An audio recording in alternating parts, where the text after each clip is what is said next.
Béni soit le lien qui nous unit en Christ, le saint amour, l'amour divin que verse en nous l'Esprit.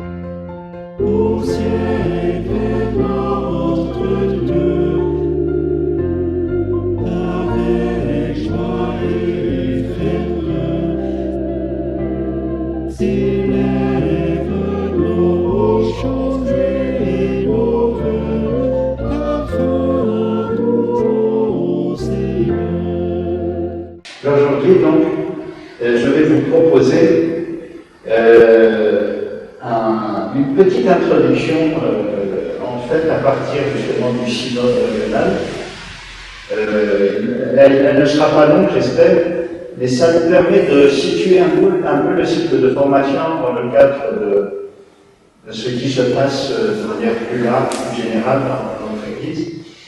Vous savez que notre synode régional, à la demande, avec une initiative en fait qui part du national, s'est lancé dans une réflexion sur qu'est-ce que la mission de l'Église et quels sont les ministères dont cette Église a besoin pour accomplir cette mission.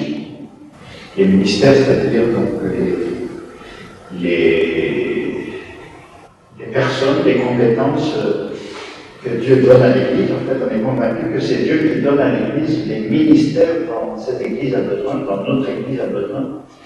Mais alors, quels sont ces ministères, quels sont ces services, quelles sont ces compétences dont cette Église aura besoin pour accomplir sa mission? Alors d'abord, quelle est la mission de l'Église? Alors au synode, on s'est mis au synode régional qui s'est tenu à Libourne du 19 au 21 novembre dernier, on s'est mis à rêver à la demande d'une personne. Membre de la commission des ministères, on s'est mis à rêver quelle serait notre Église dans les 10, 20, 30 ans à venir.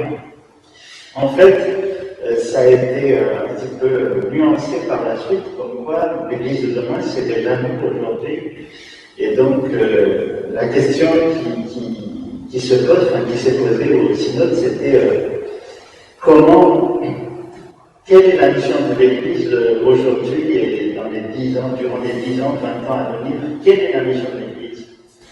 Qu'est-ce qui attend les chrétiens, et notamment notre Église protestante unie de France, avec les forces que nous avons aujourd'hui? On va y aller, avec la force que tu as, nous dit le texte de Josué. Et donc, quelle est cette force et qu'est-ce qui est attendu de nous aujourd'hui et demain et durant les 10-20 ans à venir? Alors, par rapport à cette question, moi j'ai retenu essentiellement le principe de la réforme, sans cesse en fait, une Église réformée, sans cesse à réformer ou à reformer par la parole de Dieu. Alors dans cette phrase des réformateurs, une Église réformée sans cesse à réformer, qu'est-ce qu'être réformé? Quelle est cette parole de Dieu qui nous réforme, nous reforme sans cesse? Moi j'aime bien partir du texte de l'Évangile de Jean, notamment le texte de la parabole du bon berger et de la porte, qui se trouve dans l'Évangile de Jean, chapitre 10, versets 1 à 10,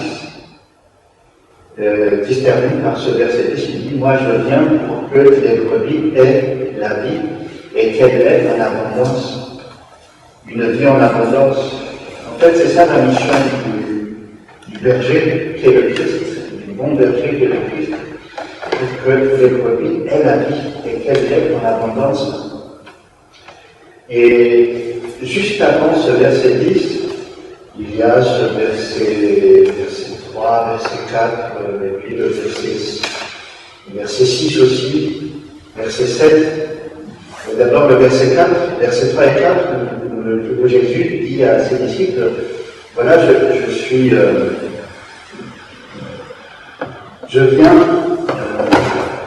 faire sortir les brebis de l'enclos. Je vous le dis, c'est la version en français courant.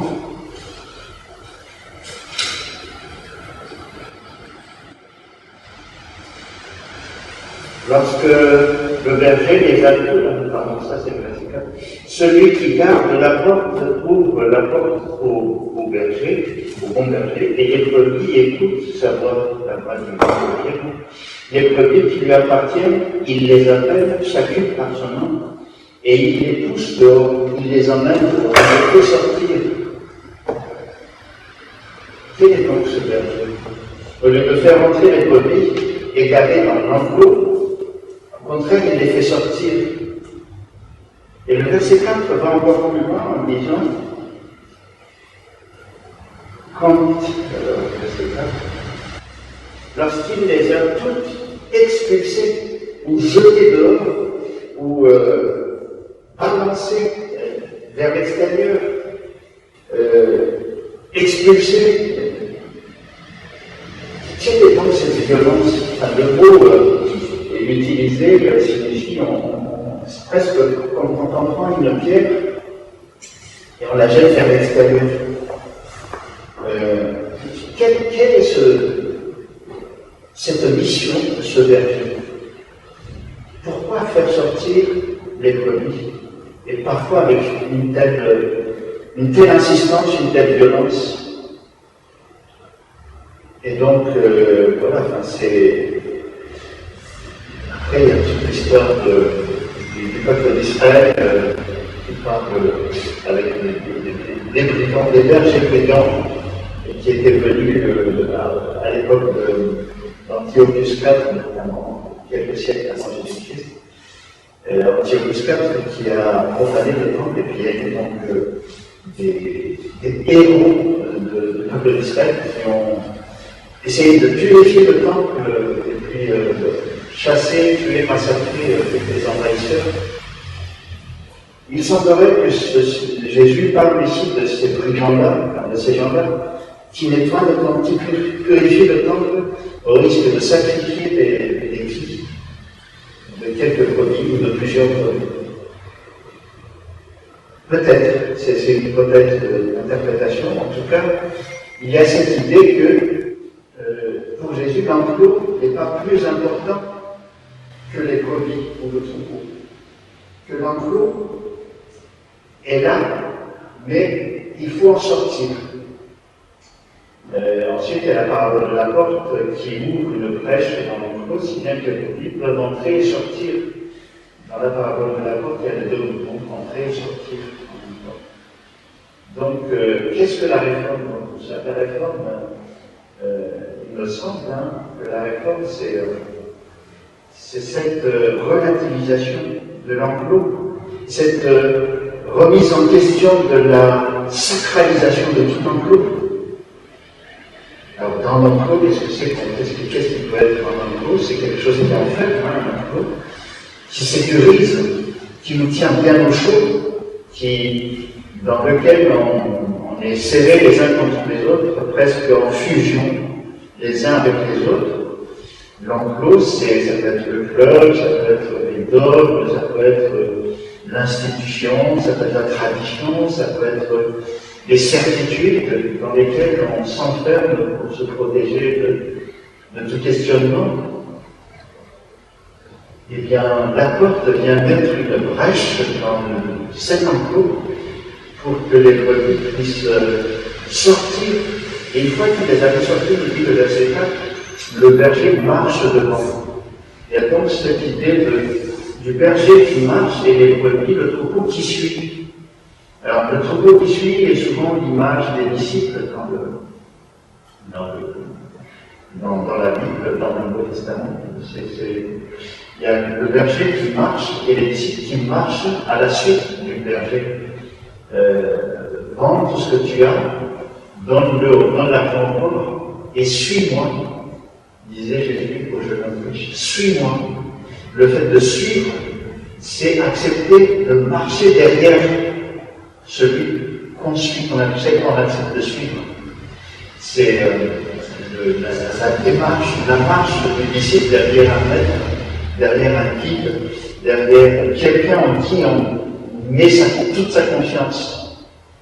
Quand bien même la vie hors de l'enclos peut être dangereuse, c'est la vie des troupeaux en transhumance.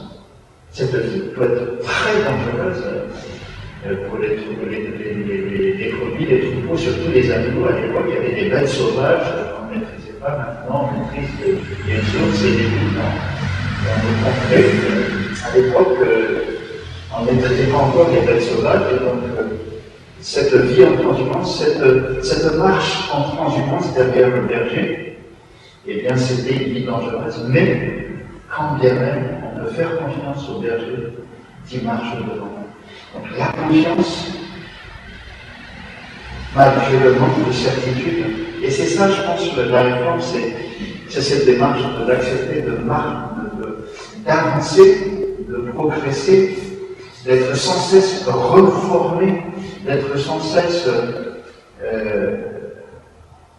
non installé, mais toujours en marche derrière le même, d'une certitude, mais beaucoup de confiance, parce qu'on marche derrière le maître. C'est pas une attitude sécurisante, la réforme.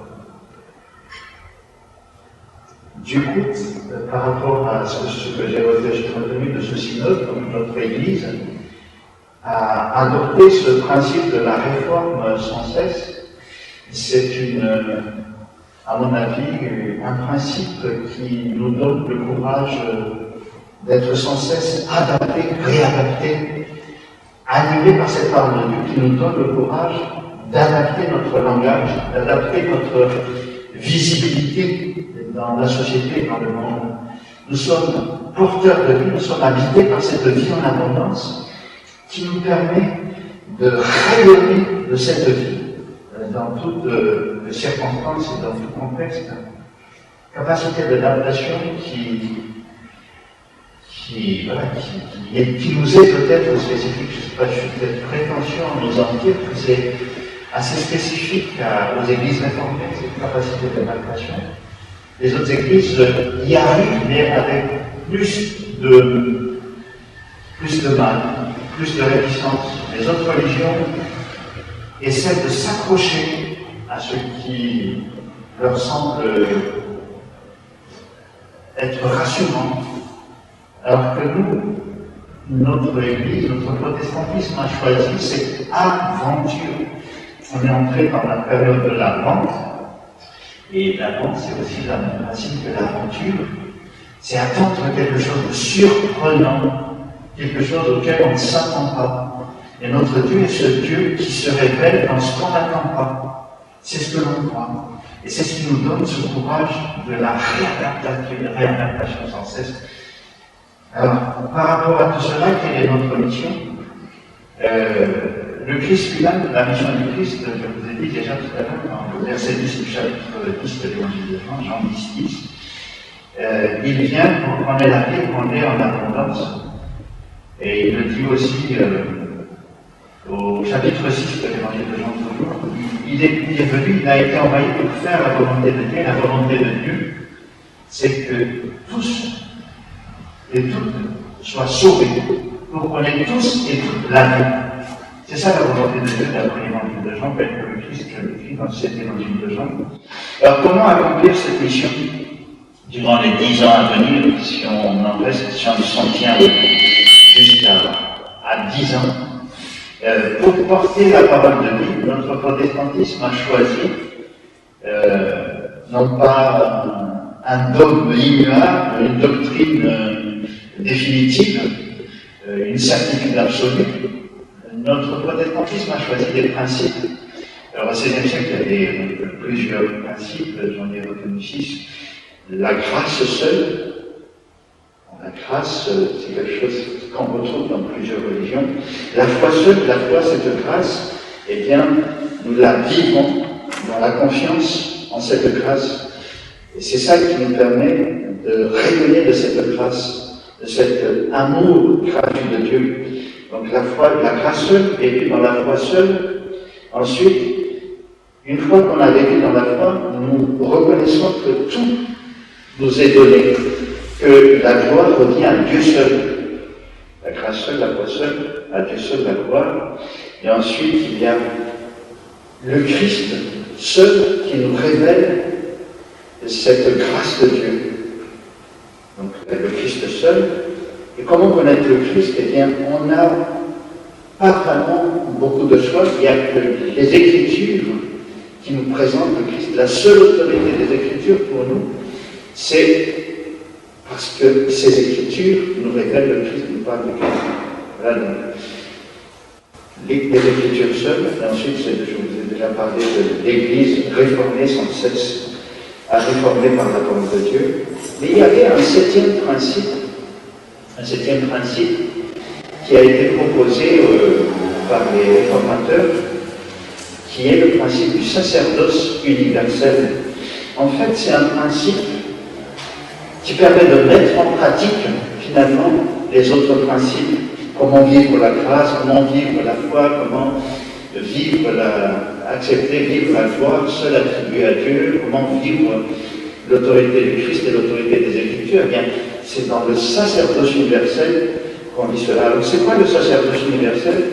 Eh bien, je me base sur un verset de la lettre aux Éphésiens, chapitre 1er, verset 10. Et ce verset dit, Éphésiens 1, 10, que, j'essaie de le dire sans dire, toute créature, Dieu a rassemblé toute la création entière, ceux qui sont sur terre, celles qui sont sur terre, celles qui sont dans le ciel. Dieu les a rassemblés sous un seul chef, qui est le Christ. Je vous l'ai mis le verset dans la version en français pour mener les temps à leur accomplissement, c'est-à-dire réunir l'univers entier sous un seul chef, le Christ, ce qui est dans les cieux et ce qui est sur la terre. Ça veut dire quoi? Eh bien, moi je l'interprète à partir du reste du chapitre 1er de la lettre d'Éphésiens, que donc être rattaché, être lié au chef, à la tête, qui est le Christ, signifie finalement accepter cette vie en abondance qu'il nous accorde. Donc, toute créature est porteuse de cette vie. Toute créature. Parce que Dieu lui-même rassemble toute créature dans cette relation privilégiée, intime, unique avec la tête qui est le Christ. Voilà donc le Christ qui est la parole de Dieu incarnée, parole de Dieu qui donne vie.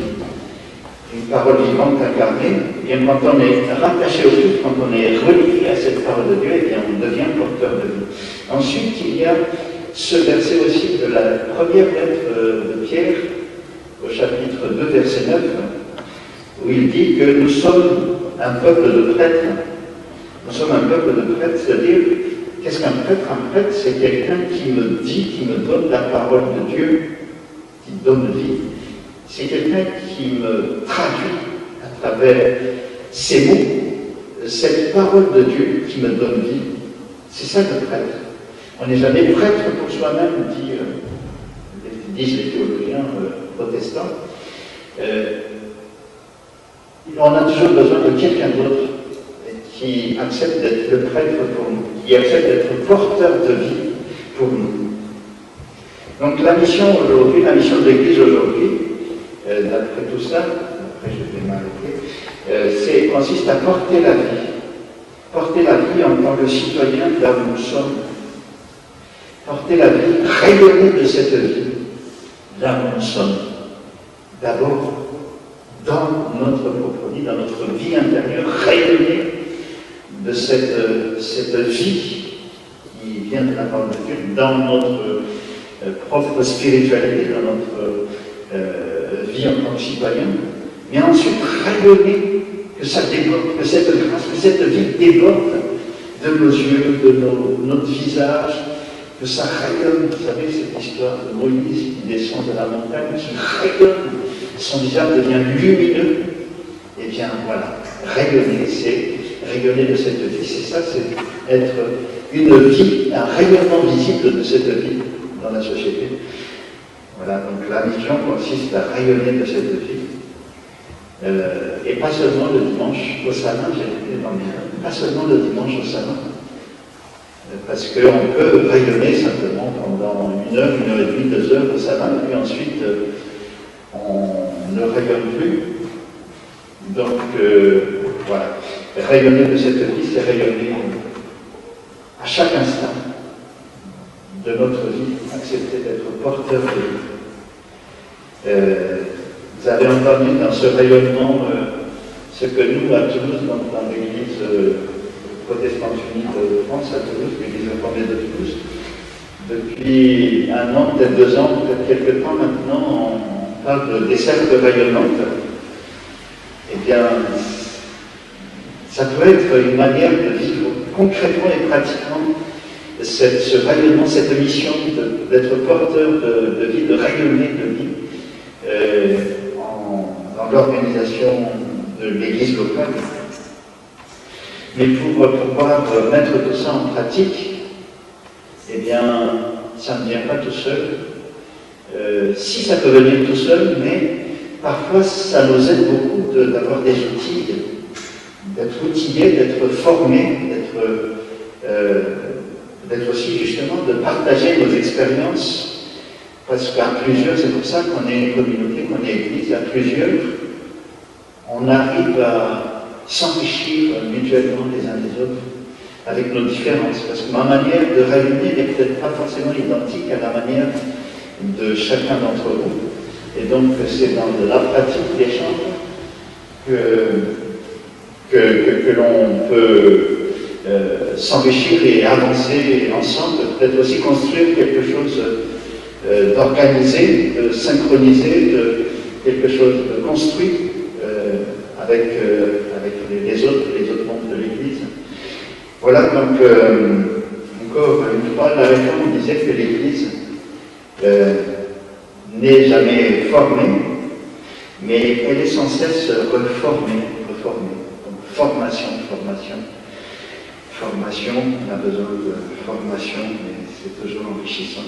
Voilà, donc je vous propose de passer à la deuxième étape de notre matinée.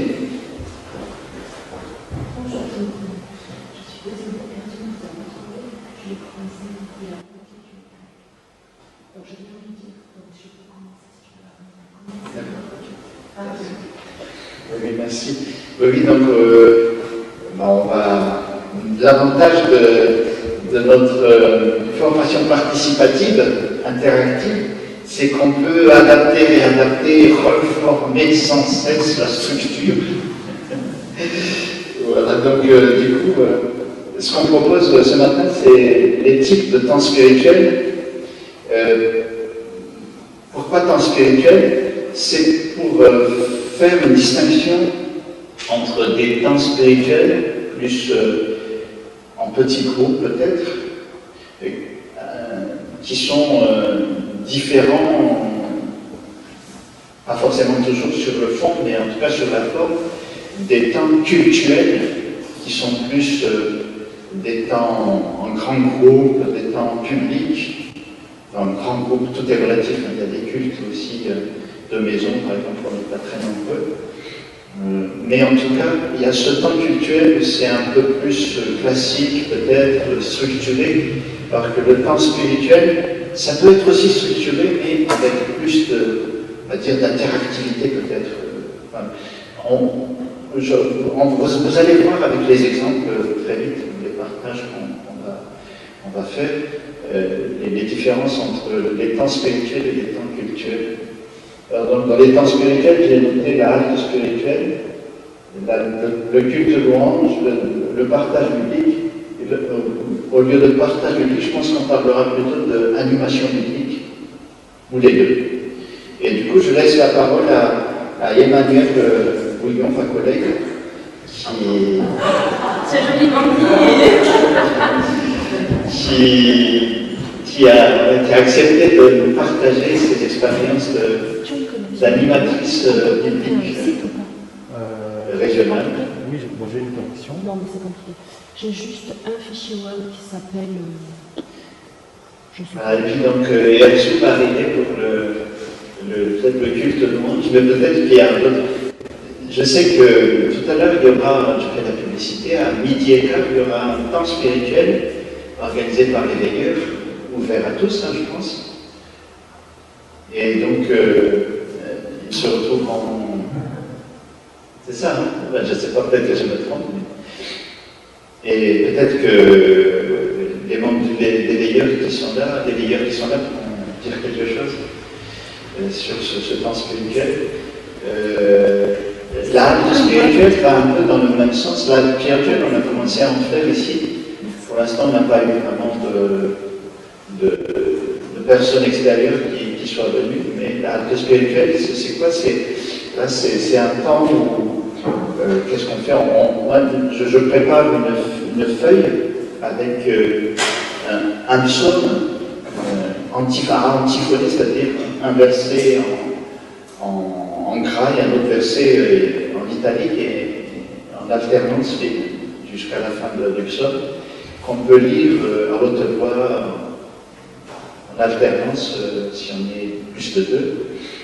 Et puis ensuite, on commence par un temps de silence, ensuite le psaume antiphoné, ensuite un temps de silence de nouveau.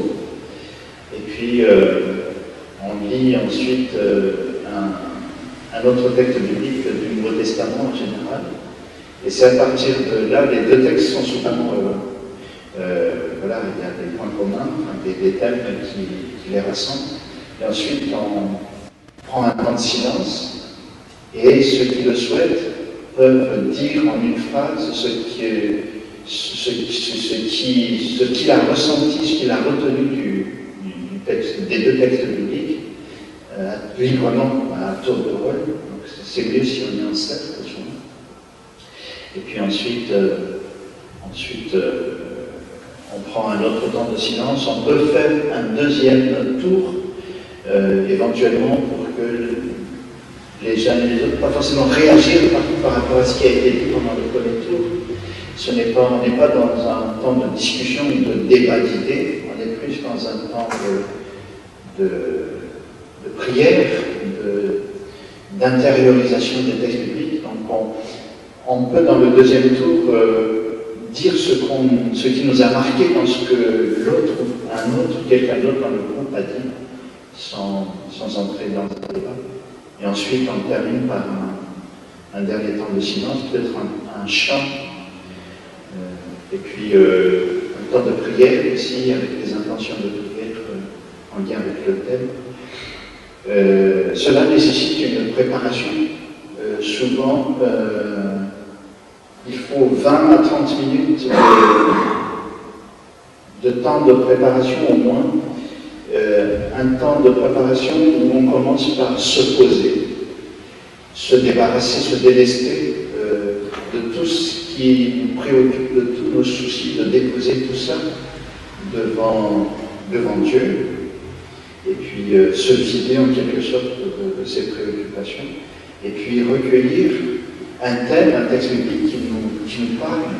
Parfois on peut choisir une liste de lecture, et puis écouter le texte, prendre le temps de se laisser questionner par le texte avec, on peut avoir une liste de questions. Qu'est-ce que le texte stimule en moi? Qu'est-ce qui me réjouit dans ce texte? Quelles sont mes découvertes? Qu'est-ce que cela construit ou déconstruit? Qu'est-ce que cela change pour moi, pour nous? Qu'est-ce que je peux affirmer? Quelles sont mes questions? En écoutant, en intériorisant ce texte. Et puis ensuite, éventuellement, choisir les intentions de prière, choisir un chant, un cantique, choisir aussi peut-être un texte de prière, ou rédiger un texte de prière, ça dépend, pour introduire le temps de prière à la fin de l'art spirituel.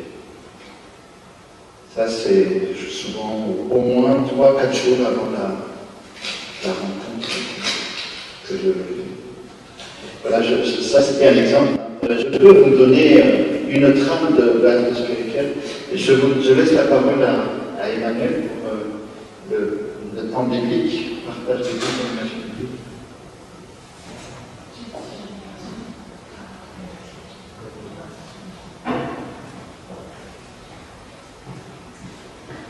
Alors, j'allais vous parler de partage biblique, et Mignon a commencé quand il posait des questions sur le texte. Donc, en animation biblique, on fait les différences entre études bibliques, où il y a le sachant qui, alors je vais pas dire enseigne, mais qui apporte quelque chose qu'il a appris, qu'il a lu, qu'il a sur un texte. Il y a le partage biblique, comme dit Nino, en ayant lu un texte avant l'animateur et préparé un texte et ses questions, on peut simplement faire un tour de table où les uns et les autres partagent. Et Tiens, si tu peux montrer la suite, je vous parlerai ensuite de ce texte, de ce site. Mais, et on a la Fédération protestante a de beaux sites où il y a des choses toutes prêtes, des questions sur le texte. Parce que quelquefois, quand on prend un texte, on n'a pas une question qui vient comme ça, pertinente sur ce texte-là. On peut toujours avoir une question, pourquoi Jésus par là et là, mais ça ne donne pas le sens du texte. On a besoin de questions qui font réfléchir sur le texte, qui font réfléchir pour nous sur le texte.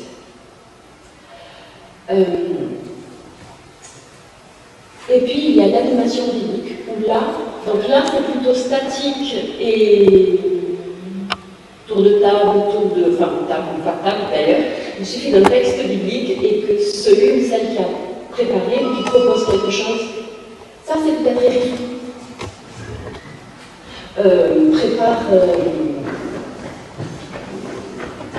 prépare et anime et distribue la parole. Donc il y a bien sûr cette nécessité d'être là, d'être celui ou celle qui prépare, installer les chaises, les tables, chauffer avant, c'est quelquefois important quand on va quelque part de se sentir bien, si besoin de micro, tester les micros, enfin voilà, toutes ces choses qu'on fait chez soi aussi. Quand on accueille les gens, quand on est en position d'animateur, d'animatrice, on est dans cette position-là d'accueillir les gens qui viennent.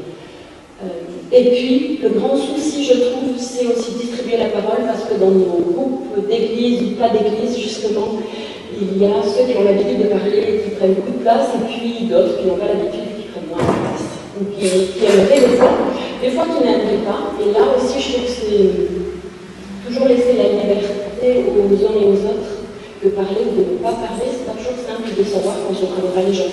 Alors, quand on peut appréhenser, il y a ceux qui participent sans forcément parler, et ceux qui participent en parlant. Et ensuite, donc l'important c'est de permettre à chacun de s'exprimer. Pour moi, c'est vraiment autour du texte biblique, quand on lit en groupe un texte biblique, qui est aussi un temps cultuel pour moi. L'important est de chacun pouvoir s'exprimer d'une manière ou d'une autre. Alors après, il y a ceux qui aiment l'oralité, et ceux qui aiment le silence, ceux qui aiment bouger, ceux qui aiment dessiner, ceux qui aiment écrire.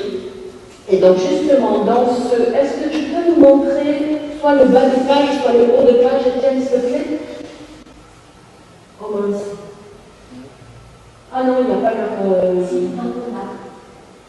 Bon, en tout cas, ce site-là, c'est animation biblique, tout en minuscule.org. Non, désolé, il n'est pas, je suis persuadée de l'avoir vu, mais voilà. Et j'ai pas réussi à faire une capture d'écran du site, mais c'est animation biblique, tout en minuscule et attaché.org, sans S, nulle part. Qui propose donc des lectures de textes, mais qui propose aussi des accroches d'animation, ou même des animations toutes faites avec différents groupes. C'est vraiment bien fait, c'est adultes habitués, adultes peu habitués à la lecture biblique, jeunes, groupes de jeunes, grands groupes, petits groupes. Et là, il propose, ce que j'aime beaucoup, c'est vraiment très varié. Il y a pour ceux qui sont bien assis avec un crayon et un papier à la main et une Bible, du style des textes à trous, du style inventer la fin, du style, après la lecture d'un texte biblique, distribuer des petites cartes, style carte postale. Qu'est-ce que vous avez retenu et qu'est-ce que vous aimeriez dire à quelqu'un, à vous de déterminer à qui vous le disiez, à qui vous le dites. Parce que je ne parle pas de la même manière à mon mari qu'à mes enfants, à mon frère qu'à ma grande-tante, des choses comme ça. À qui vous vous adresseriez en parlant de ce texte-là? Et ça, c'est un résumé d'un texte, et on peut s'amuser aussi à dire qu'est-ce que je dirais à mes enfants, à mes petits-enfants sur ce texte-là, et qu'est-ce que je dirais à ma grande sœur sur ce texte-là, des choses comme ça. Je trouve que c'est très... voilà. Donc ça, c'est pour ceux qui aiment être assis et c'est proposé là. Ce que j'aime aussi beaucoup, c'est poursuivre un texte. Parce que les textes à trous, quand on tombe, si je vous dis un homme avait 2 fils, c'est un peu trop facile, celui-là pour nous en tout cas. Alors, ça peut être plus compliqué pour d'autres, mais et puis la suite, là aussi, c'est un peu trop facile. Mais inventer la suite, ça peut être. Et qu'est-ce qu'il dit le frère aîné? Ce que j'aime beaucoup, pardon, j'ai oublié le début de ma phrase, mais ce que j'aime beaucoup, c'est et si? Et si l'homme qui avait des cochons et avait gardé le fils prodigue, avait nourri le fils prodigue, comment la parabole aurait pu se continuer? Des et si, et essayer de réfléchir par rapport à l'idée de la parabole, pour les textes connus, si on change quelque chose, qu'est-ce qui se passe? Je ne suis pas à l'aise avec le dessin, mais il y a ceux qui sont à l'aise avec le dessin.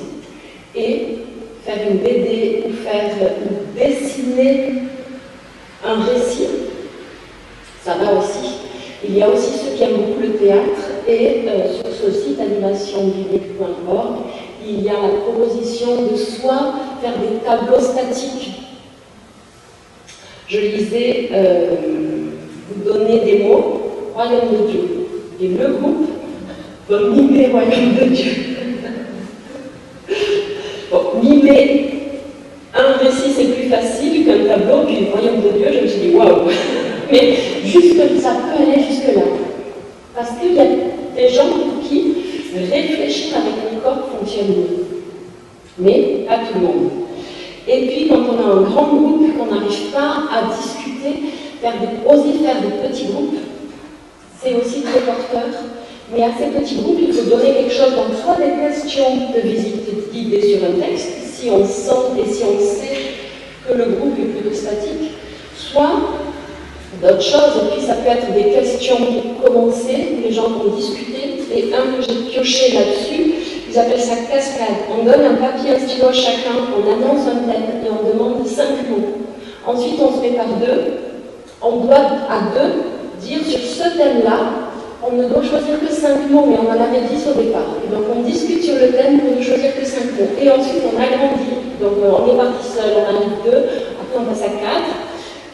Plus on grossit, plus ça devient difficile. Mais on n'a toujours que 10 mots qu'on doit diminuer, dans lesquels on doit n'en choisir que 5 à tous. Et puis une fois en pastoral, on a fait un bibliodrame. Une pasteur lisait un texte très connu, c'était la multiplication des pains. Elle s'arrêtait, il y a une méthode d'autre par personnage dans l'histoire, de multiplication des pains, il peut y avoir beaucoup de personnages. Et nous, auditeurs, elle nous laissait la place à nous, auditeurs, d'exprimer ce qui nous semblerait possible dans la tête ou même oralement d'un ou l'autre personnage. Il y avait des disciples, il y avait une maman avec ses enfants, il y avait une vieille dame qui avait marché loin et qui avait vraiment faim, qui se demandait ce qu'il racontait, enfin voilà, des choses comme ça.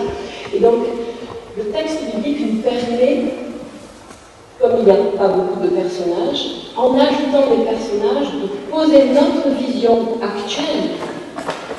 Parce que vous imaginez bien que je ne suis pas vue dans la vieille dame qui est arrivée au chemin, mais je me suis retrouvée dans la maman avec ses enfants, dans cette histoire-là.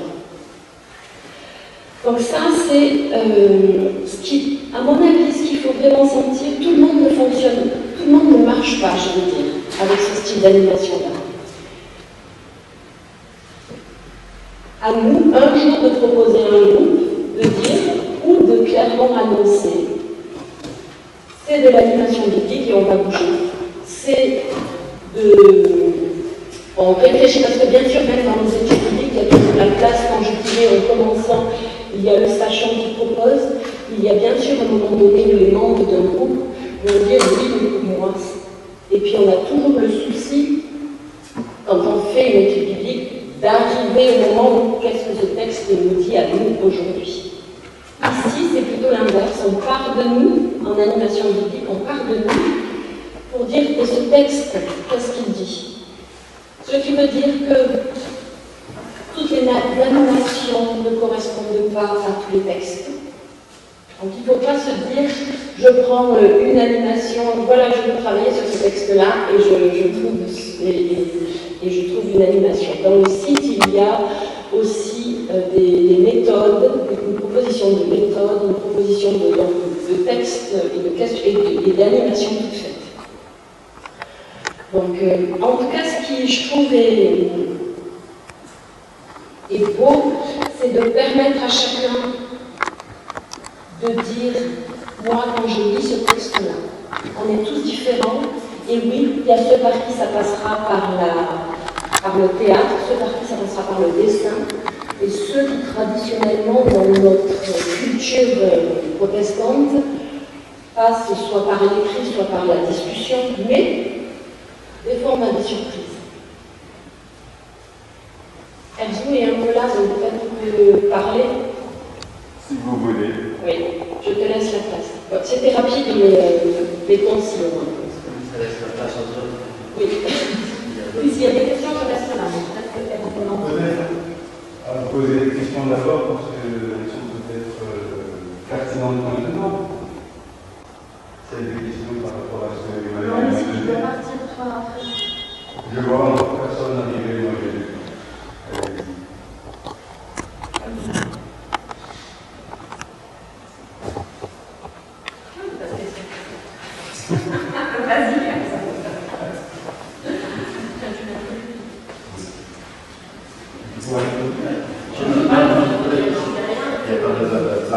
C'est comme vous voulez. Ma question, c'est est-ce qu'il faut que je parle dans le micro pour Ils sont pas en présentiel. Bon. Ce qui m'a été demandé et que je voudrais vous présenter là, c'est un peu ce qui est en jeu quand on fait des cultes de louanges. Voilà. Peut-être pour introduire. Tiens.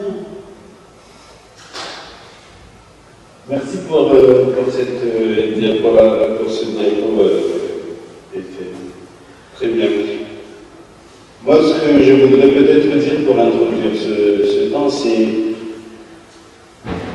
qui est-ce qui pense qu'il y a de la louange dans nos cultes tous les dimanches? Si, il y en a. Il y en a. Et c'est souvent ce qu'on appelle aussi la réponse de l'Assemblée, lorsque quand notre culte se déroule, il y a des chants qui étaient intitulés spontanés, normalement. C'est-à-dire que lorsque l'officiant précise les articulations du culte, l'Assemblée spontanément se mettait à chanter. Et c'est un culte qui est bien structuré pour restaurer l'identité du chrétien chaque dimanche. Peut-être que ce qui s'est perdu depuis, c'est que nous n'avons pas intégré les enjeux du culte, et peut-être aussi que nous avons, ce déroulement du culte a pu réduire la dimension louange, parce que les spontanés en manquaient un peu d'élan. Ou bien la réponse de l'Assemblée par le chant était plus formelle que dans spontané, il y a l'idée que ça jaillisse de soi-même. Et c'est cette dimension qui s'est perdue et qui fait que nous avons parfois l'impression qu'il n'y a pas assez de louange dans les cultes. Ce n'était pas pensé comme ça. il doit y en avoir, mais on ne le sent plus vraiment. Alors, il y a de la louange dans nos cultes, et je vous inviterai peut-être à habiter davantage ces occasions où, dans le culte dominical, l'Assemblée est invitée à se lever pour chanter et répondre à ce qui a été proposé ou proclamé par l'officiant à chaque fois. Vous adhérez aussi au temps de louange qui est proposé au début du culte. Voilà. L'idée du culte de louange, c'est donner un peu plus d'espace à cette dimension qui, dans notre perception, s'est amenuisée. Mais c'est davantage, c'est plus dans notre perception que dans la réalité du culte. Et ce qui est bien dans la célébration de culte de louange, c'est aussi, je dirais, de nous exercer à cette dimension, parce que une lecture du récit de la Genèse ou du temps de l'Apocalypse montre que le repos, le jour de Shabbat, c'est un jour de face à face avec Dieu. Voilà, c'est là que on a une identité restaurée et Dieu se repose de sa création, il se met en face comme ces dimanches après-midi dont nous pouvons avoir la nostalgie d'une grande tablée, tout le monde est là, on a bien mangé et il fait bon d'être là. Voilà ce que c'est qu'un Shabbat pour le jour de dimanche et le samedi juif. Et dans le livre de l'Apocalypse, ceux qui sont rachetés louent le Seigneur continuellement, se souviennent, disent combien il est bon d'être là, et du cheminement, l'œuvre de salut qui a été accomplie par Dieu en Jésus-Christ, qui fait que nous sommes là en face à face avec Dieu. Donc la louange, c'est le but, c'est pourquoi nous sommes créés. Et c'est ce que nous pouvons faire grandir en nous dans ce face-à-face avec Dieu. Voilà ce qui me semble important à dire dans la louange.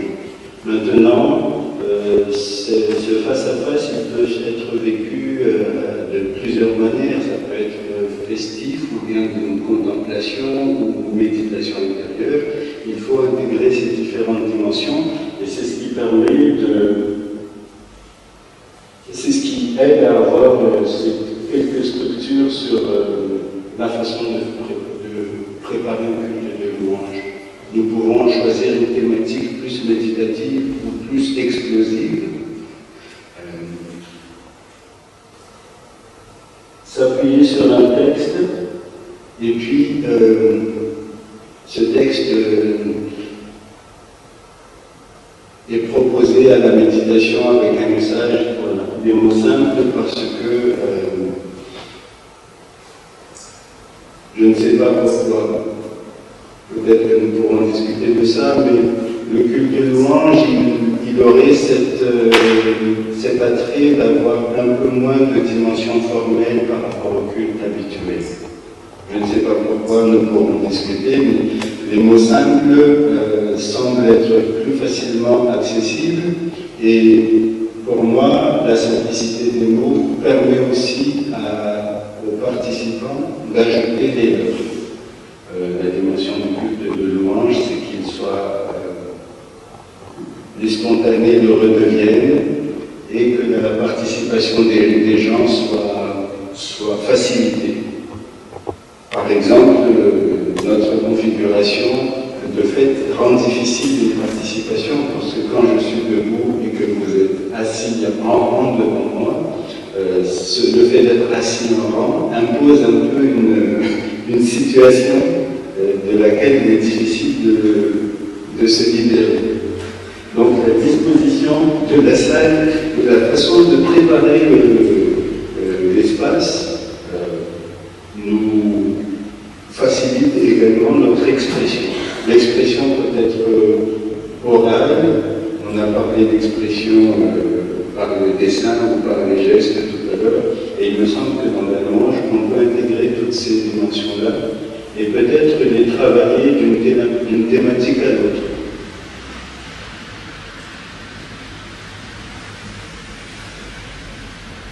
Qu'est-ce qui qui me semble important encore à dire dans un culte de louange, en insistant sur la variété que peut avoir la louange, pour ne pas nous laisser happer par ce qui est très présent autour de nous. Dans les cultes de louange, on imagine qu'il faut que ce soit bruit, qu'il y ait du bruit et de la joie. C'est une dimension, mais ça n'est pas la seule. Je ne sais pas quelles sont vos préférences. Moi, dans ma trajectoire personnelle, j'aime plutôt le chant. Et j'ai plutôt aimé que dans un culte, il y ait une liberté, ne serait-ce que d'inventer des harmonies autour d'un chant. J'ai grandi avec un recueil où il n'y avait que des paroles, et puis quand on connaît la mélodie, on peut suivre la mélodie, mais parfois risquer une voix qui entre en harmonie sans que ce soit fixé dans un solfège bien marqué. Et peut-être que dans un culte de louange, on peut déverrouiller un peu certaines mises en forme qui ont pu intimider des personnes. Je l'ai souvent dit, mais peut-être que oui, ça fait un peu redite pour vous, mais par exemple, dans les cultes réformés, lorsque nous sommes accueillis, mais que nous recevons un recueil de chants avec des partitions, certaines personnes se disent « on va entendre que je chante faux ». Parce que c'est quand même un seuil, avoir une partition, on a l'impression d'entrer dans une chorale. Et parfois, ce seuil intimide, fait que l'on ne se sent peut-être pas autorisé à être là et à s'exprimer. Il est important, de mon point de vue, de laisser un peu ces critères un peu plus flexibles pour que le psaume de la bouche des petits-enfants exprime la louange de Dieu. Ne leur donnez pas les larmes aux enfants, mais pourtant on est touché lorsqu'ils s'expriment et que leur cri gêne. Cela nous touche. On n'a pas à vérifier si c'était dans le bon diapason ou si c'était approprié. Elle n'est pas d'accord. Ah, ça fera. Moi qui aime le chant et qui chante très faux, quand j'ai la partition, je sais qu'il faut que je monte un peu pour descendre. Ah oui, d'accord. Ça m'est précieux que je prends un cantique. Et puis j'avais une question à vous poser à tous. Est-ce que tu veux regarder? Une question pas forcément de rapport. Mais j'ai remarqué, quand c'est tout à fait personnel, que depuis que le culte est filmé et donc on a un écran, eh bien, on est spectateur. Moi, je regarde l'écran et je suis moins acteur, je trouve. Si on regarde, on me dit, bon, voyons, est-ce que je suis bien, est-ce que je suis heureux? Alors finalement, j'ai cette espèce de distance maintenant qui se met entre justement moi et puis la personne qui fait le culte. Et j'ai exactement ressenti ça. Alors je voyais bien la nécessité d'avoir des écrans, puisqu'il n'y avait pas de culte. Et maintenant, je me dis, ben non, je ne suis pas là pour regarder un écran finalement. Et je trouve que cet écran avec ce défi, alors on le regarde parce qu'il y a les infos, on ne voit pas bien, parce que je trouve que. Alors je voulais savoir si d'autres le ressentaient comme ça ou pas.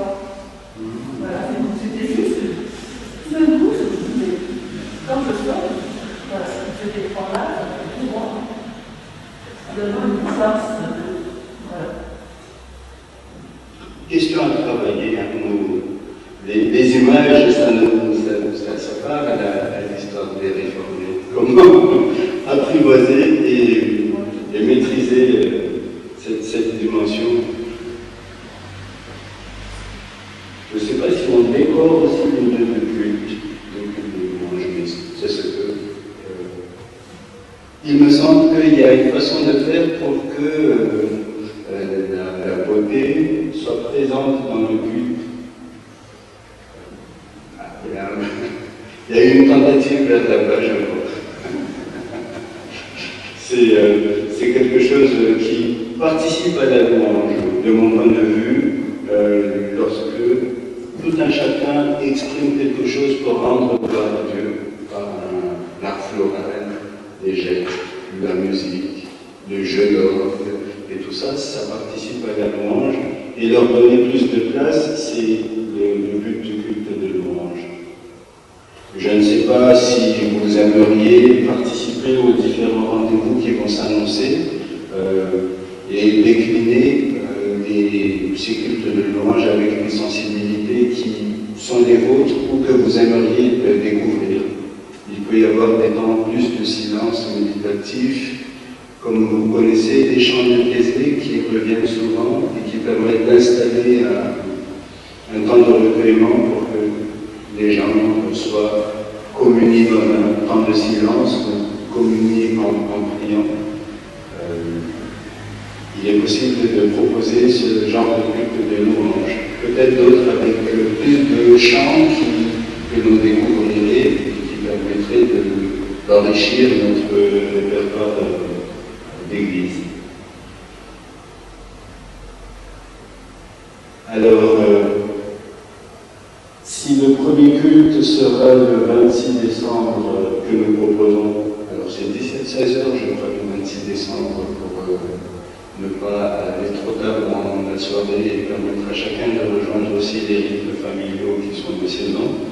Ce sera à 16 heures le 26 décembre, ici, et puis nous lancerons véritablement les cultes de louange en leur régularité à partir du 6 février 2022.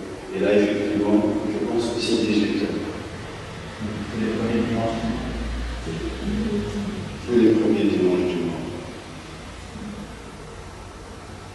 Je m'arrête là pour permettre des questions et vous préciser juste ce que je vous lance spontanément comme ça.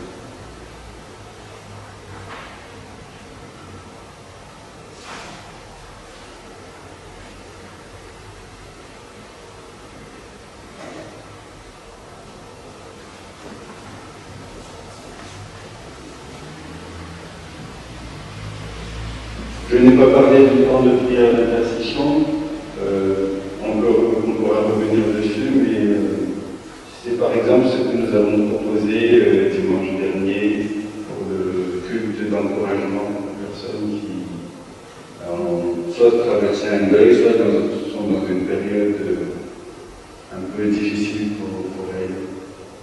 On pourra en reparler, mais c'est présent et on peut développer si besoin.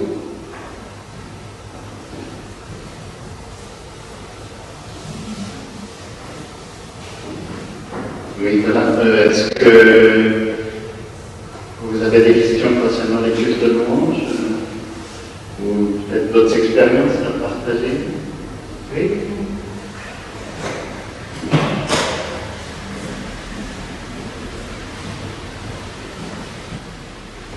Alors moi j'ai une expérience de ce qu'on appelle le chemin de Thomas, qui est un partage biblique par tous les sens, aussi bien dans la vue que le nez, que l'ouïe, et même l'odorat.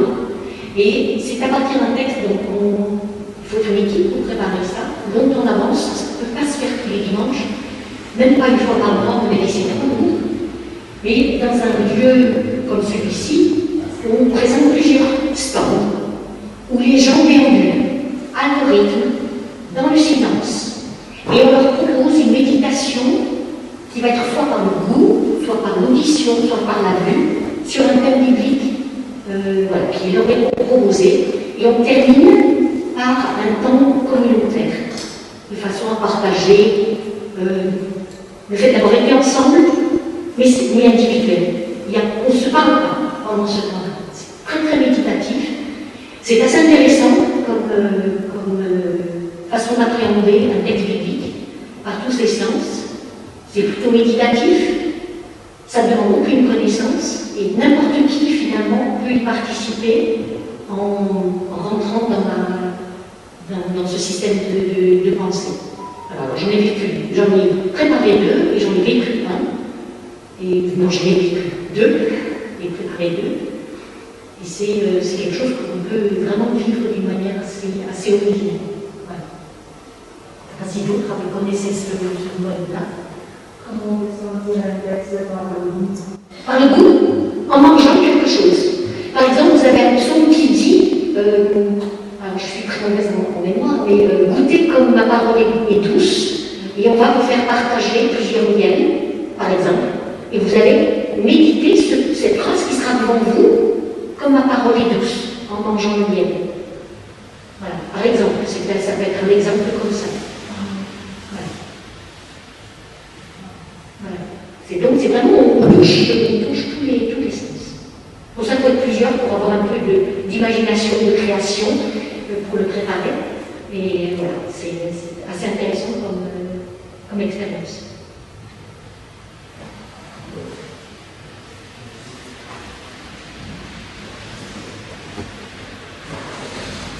Oui, merci. Avec donc le temps important de la préparation pour choisir les ingrédients à mettre à disposition.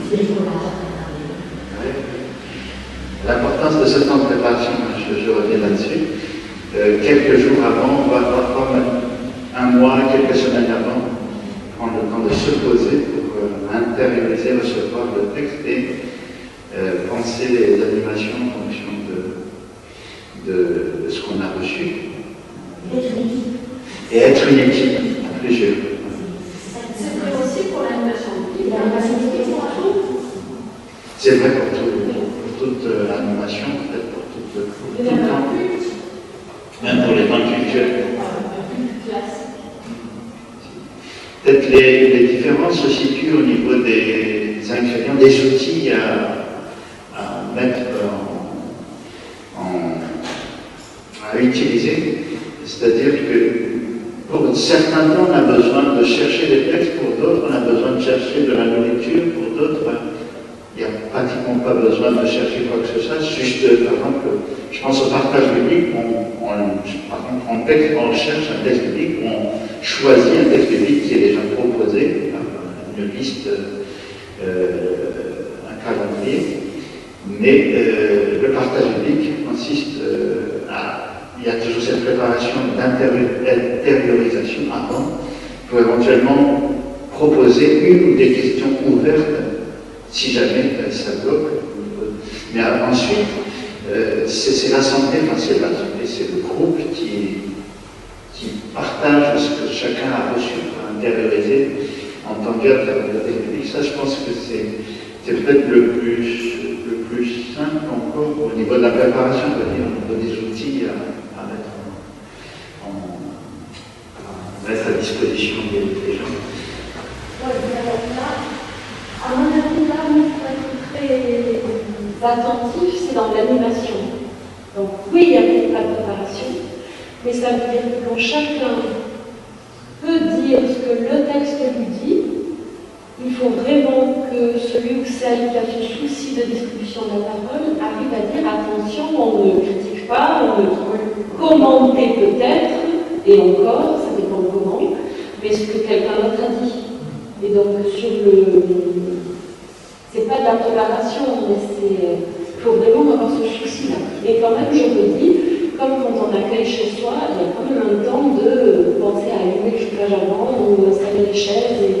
Il y a ce temps-là que quelquefois on oublie parce qu'on se dit on a l'habitude d'être assis, d'être mal assis et d'avoir faim.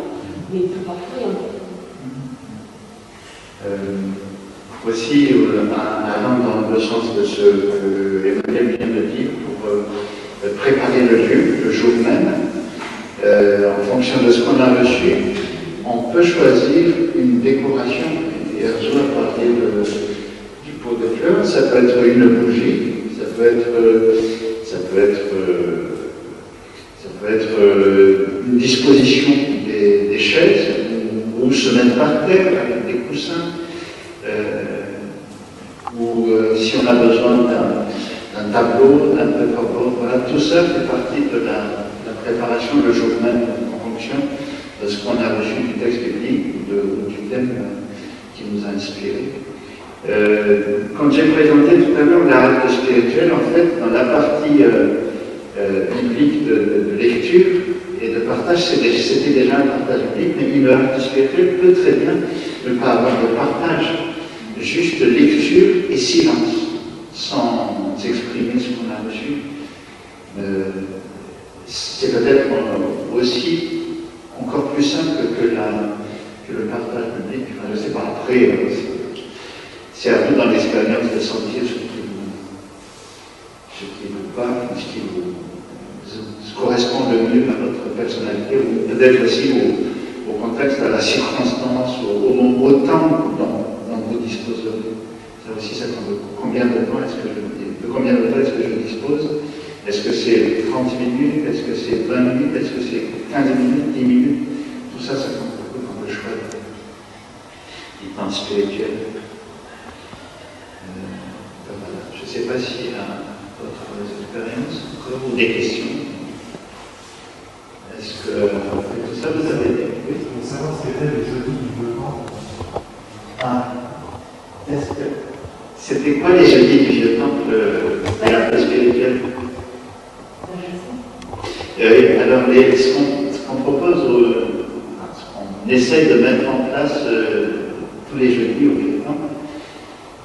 Au départ, on était parti pour le faire toutes les semaines, et puis dans la pratique, on a découvert qu'il y a parfois des enterrements, il y a parfois des imprévus qui font qu'on n'y arrive pas, mais il faudra peut-être plusieurs, une équipe complète. C'était ce qu'on appelait la règle spirituelle, c'est choisir un psaume, un texte biblique, éventuellement un chant, qui n'est pas obligé, et des temps de silence. Donc on commence par un temps de silence, lecture d'un psaume antiphoné, temps de silence, lecture d'un texte du Nouveau Testament, temps de silence, éventuellement un cantique, un chant, et éventuellement prière. Donc, dans la prière, on peut chercher un texte qui correspond au texte biblique, là, un texte qui peut aussi correspondre aux actualités, soit laisser à chacun la liberté spontanément de prier si les gens, ceux qui sont là, ont l'habitude de prier spontanément. Tous les jeudis à 12h30. C'est tous les jeudis de midi et demi à 13h, donc ici. Pour l'instant, on se met dans l'entrée.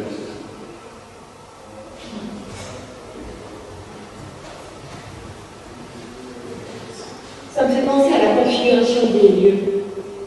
On a réfléchi. Où est-ce qu'on fait ça? Si on fait ça ici, on fait comme ce matin, on ferme les portes. Et les objets venus, qui devaient parler plus tôt, et qui n'avaient pas de clé, se disent, ils ne sont pas là, et donc repart. Si on laisse ouvert et qu'on est ici, il y a plein de gens qui rentrent et on ne peut pas, il faut que quelqu'un ne médite pas et reste vigile à la porte, et donc on se sépare et on prie quelqu'un. Voilà, donc c'est pour ça. Et puis la configuration, comme pour le culte de la louange, et dans tous nos cultes en fait. Nos temples sont faits ainsi, parce que ça a son explication, peut-être que Mino l'a dit tout à l'heure quand j'étais pas là. Mais la configuration de nos lieux signifie quelque chose en fait. Et donc oui, on ne peut pas faire un partage biblique dans des rangs comme ça. C'est pour ça que tout à l'heure je parlais de table, parce que quand on arrive avec sa Bible ou des photocopies, ses crayons et des choses comme ça, puisque je ne vais pas parler de coloriage, mais souvent on fait ça aussi quand on lit la Bible, c'est bien de souligner, entourer, faire des flèches et des choses comme ça. La configuration de nos lieux permet ou pas. Ensuite, on peut porter, ici on n'a pas de banc, mais là où on a des bancs, on se dit qu'on pousse un peu les bancs pour avoir un peu d'espace, on déplace les choses, mais il faut aussi les remettre. Et là aussi, pour moi, c'est aussi de la préparation. Il y a bien sûr la préparation personnelle, il y a la préparation des textes. Là où moi, ce dont je n'ai pas parlé tout à l'heure, pardon, mais oui, quand on propose un texte public, ça veut dire que nous-mêmes, on l'a lu, on a réfléchi aux questions qui pouvaient surgir pour moi. Si d'autres surgissent, tant mieux, mais que j'ai quelques questions pour lancer la machine. Mais la préparation avant du lieu. Et après, pour les suivants, penser à tout remettre en place, ça, pour moi, c'est une autre préparation, mais ça prend beaucoup de temps parce que nos locaux, enfin, on n'a pas 36 000 locaux, et donc on est souvent obligé de faire avec une seule et même pièce ou même une seule et même temps.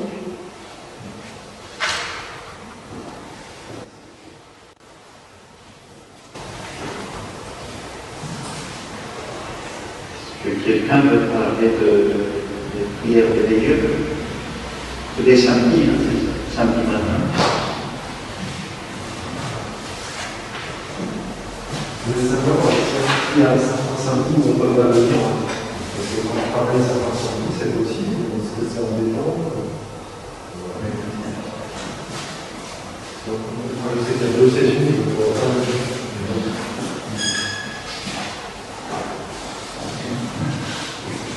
Je n'ai pas entendu ta question, s'il te plaît.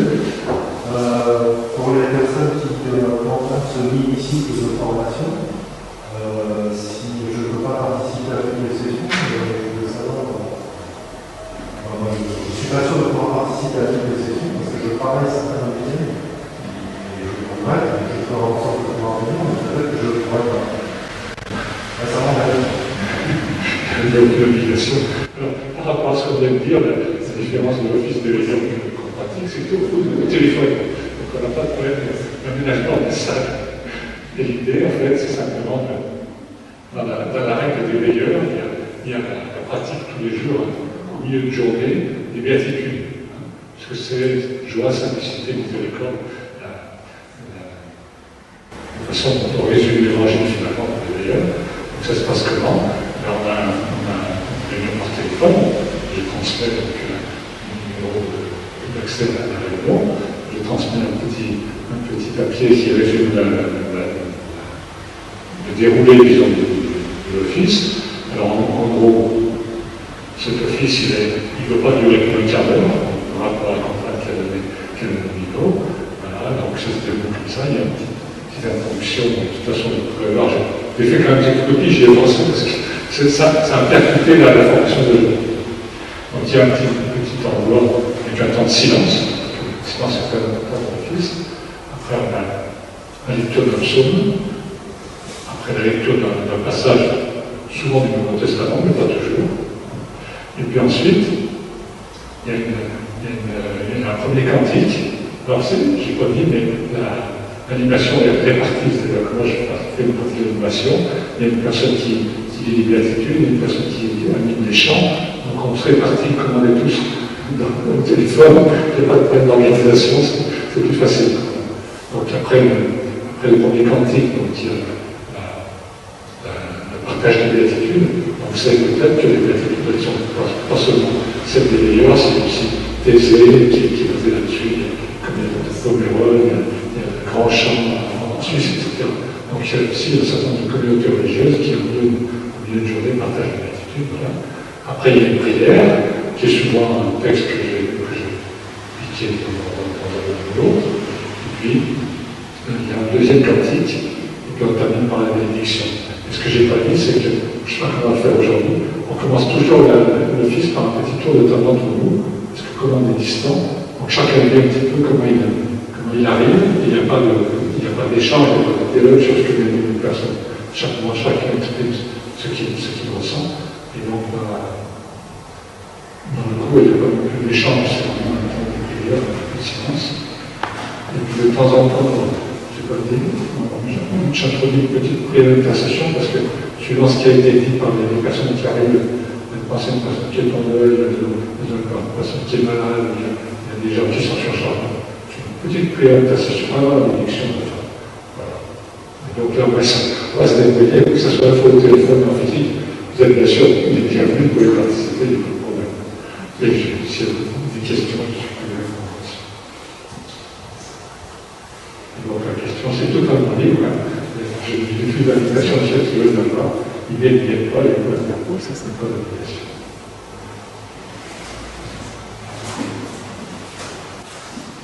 Oui, merci beaucoup.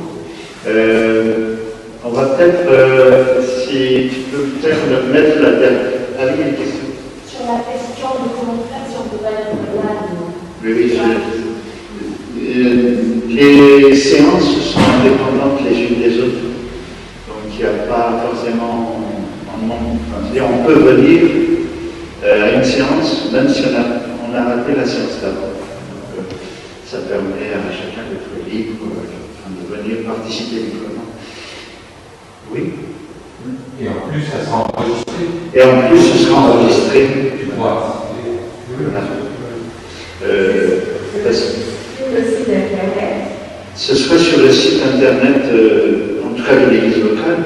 On va essayer de voir si la région souhaite mettre les enregistrements à disposition des autres églises locales de la région. Alors, voilà, on va voir ça. Pour ceux qui ne l'avaient pas encore vu, j'ai imprimé des brochures avec donc une modification de date. Si tu peux mettre la dernière diapo, s'il te plaît, Étienne. Le 22 janvier, voilà, c'était le 22 janvier.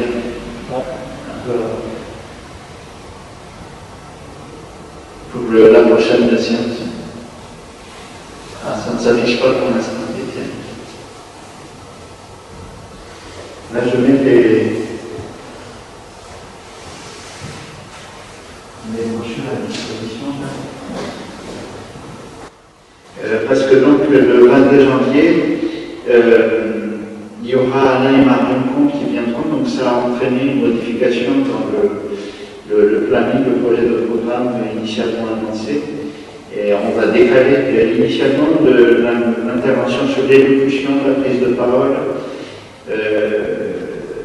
le corps et la parole, le chant et tout ça. C'était prévu le 14 mai, donc en fin de cycle.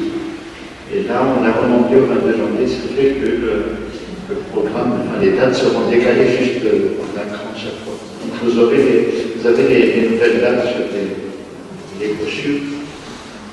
Alors pour peut-être la dernière diapo du 22 janvier, si tu peux l'afficher, Étienne, s'il te plaît.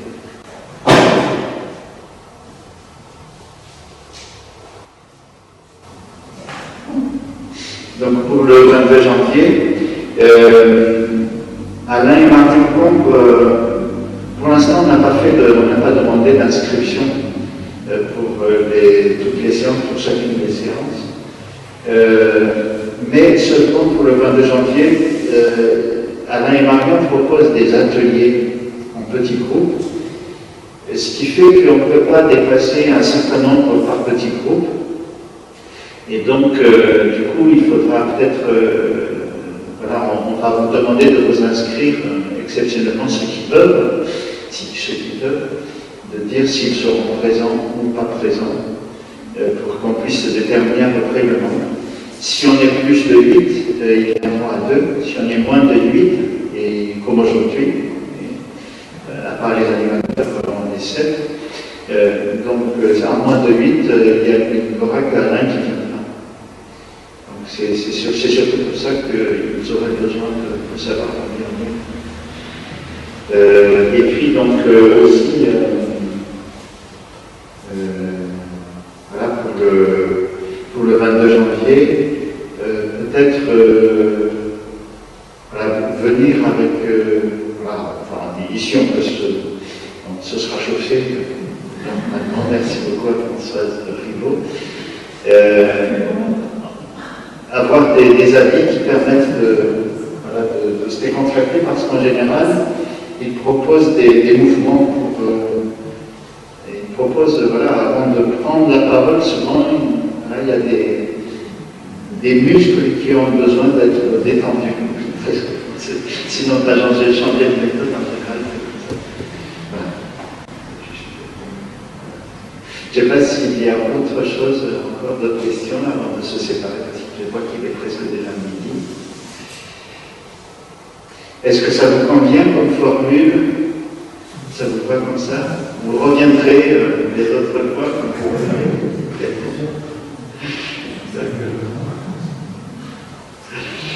Au niveau des outils, voilà.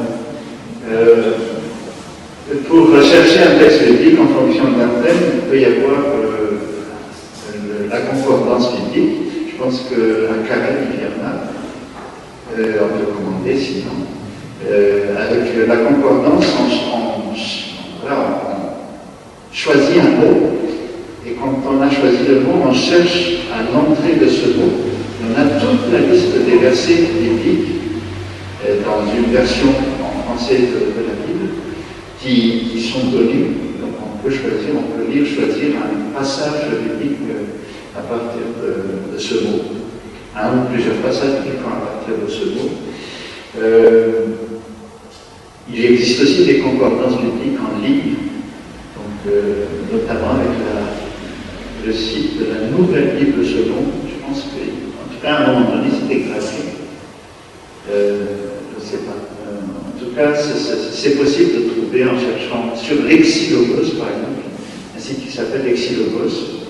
On peut avoir des Bibles en ligne et quand on a la Bible en ligne, on peut faire la recherche, CTRL F, et voilà, on tape le mot et on peut avoir l'indication des versets qui contient le mot dans la version qu'on a choisie. Sinon, il y a aussi les lexiques bibliques qui sont plus thématiques, c'est-à-dire c'est pas vraiment des mots. On choisit c'est un peu comme une encyclopédie, on choisit un mot ou un thème, et on a une explication du thème avec des références bibliques qui expliquent, qui donnent les différentes approches par rapport au thème. Lexique biblique, encyclopédie biblique. Et il y a aussi donc des recueils de textes de prière. On a sur le site de notre Église protestante unie de France, le site national, un ensemble de recueils liturgiques en libre service. On peut trouver des textes de prière. Ensuite, à Carême, il y a plusieurs livres qui sont proposés de textes de prière, même de textes liturgiques. Je vous recommande aussi, parmi ces outils, un livre de Christian Weil, Agnès B, qui l'a montré hier à la Côte d'Avey.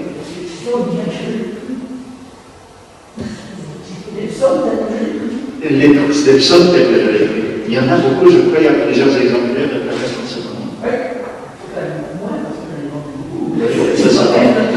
C'est une actualisation des psaumes. Voilà, le texte et le livre est là. Ça, c'est autre chose. Ah, pardon. C'est les dires bibliques. Et vraiment, c'est une nouveauté, c'est une nouveauté pour les psaumes tels que les livres. C'est les dires liturgiques. Et vraiment, je pense que, vu le nombre de personnes qui l'ont acheté, c'est vraiment un outil, à mon avis, extrêmement précieux, tout à fait facile d'abord. 19 €, parfois c'est un peu cher, il faut bien connaître. Et honnêtement, je pense que c'est un outil qui est vraiment très très bien fait. Comment le titre? Dire au pluriel liturgique. Un auteur que je ne connaissais pas, peut-être que vous le connaissiez, Julien Petit. Voilà. Donc, honnêtement, c'est vraiment un bon investissement. Oui, merci beaucoup. N'hésitez pas à passer à Carême, visiter des rayonnages de Carême, voir ce qui est proposé aussi. Dans le temps, il y avait un recueil de textes liturgiques qui s'appelle La galette et la cruche. Il y avait 2 tomes. 3 tomes.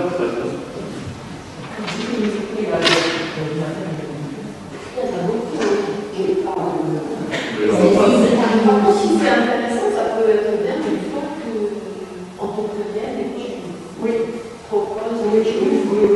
Il y a simplement que le moment soit un moment pour les gens présents de regarder, de commencer à lire les feuilleter. Il y a aussi le livre de prière de chez Olivetan, et le livre qui s'appelle aussi Texte et méditation, c'est ça, aussi chez Olivetan. On peut trouver aussi. Dans ces livres, prier et méditer. Merci, voilà. qui est aussi de quoi alimenter des petites méditations, c'est pas difficile, c'est facile. Et sur les prières, elles sont aussi rangées à la fin par thématique. Donc on peut trouver aussi en fonction de ce qu'on veut initier. Merci beaucoup. Et puis, une fois que vous sentez que vous avez envie de faire l'expérience d'animer, de lire, d'organiser, eh bien, dites-le nous et avec les groupes de proximité, parce que dans cette desserte rayonnante, on pense que porter la vie, c'est être proche des gens. On ne peut pas porter la vie sans être proche des gens. Et donc, là, il y a vraiment des lieux qui se prêtent à faire l'expérience de ce genre, de tout ce qu'on vient de partager aujourd'hui. Dites-le nous et puis on organisera des lieux, on mettra en place des lieux où on peut le faire. On est en train de multiplier, d'essayer de multiplier ces lieux, ces occasions, pour que chacun puisse devenir, être vraiment porteur de vie dans sa famille, mais aussi autour de chacun. N'hésitez pas. On est à votre disposition. Voilà, donc je pense qu'on est arrivé à la fin de notre séance. Rendez-vous donc le 22 janvier à 10h, ici même, avec Alain et Martin Combe.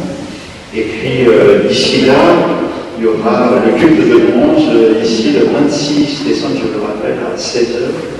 Voir si vous avez envie de voir en quoi ça consiste. Et puis d'autres cultes plus ou moins classiques de proximité, mais aussi au salon. Et d'autres études bibliques également. N'hésitez pas à consulter notre site internet, le site internet. Voilà, merci beaucoup. Merci à toutes et à tous.